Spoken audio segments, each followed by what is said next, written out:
কেউ ফিরবে না জেনেও তার ফিরে আসার অপেক্ষা করাটা পৃথিবীর শুদ্ধতম ভালোবাসা।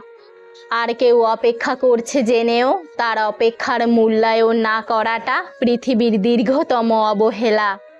অতিরিক্ত বিশ্বাস আর আস্থা একদিন মানুষকে খুব একা করে দেয়। ধৈর্যের অভাবের কারণে অনেক বড় বড় সম্ভাবনা ধ্বংস হয়ে যায়। ঠিকানা জানা থাকলেও কিছু মানুষ থাকে হারানো বিজ্ঞপ্তির তালিকায়।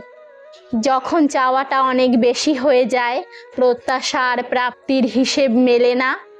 যখন আবেগ অনেক বেশি কাজ করে, অধিকার আর আগের মতো থাকে না।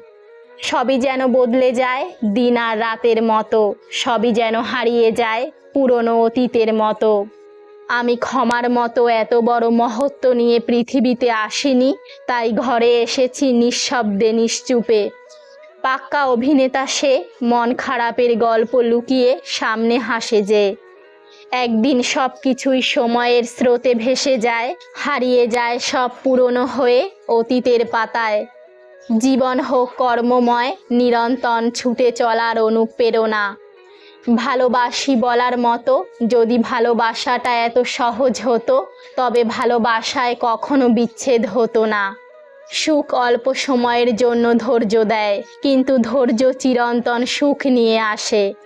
তুমি রাখতে চাওনি খোঁজ, তাই আমি হলাম নিখোঁজ। ভালোবাসা তবুও বাঁচুক মনের মধ্যে রোজ।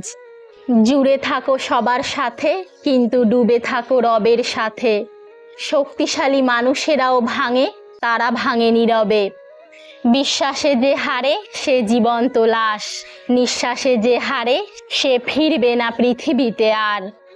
ভালোবাসা হলো এক অসমাপ্ত উপন্যাস, যার কোনো শেষ নেই।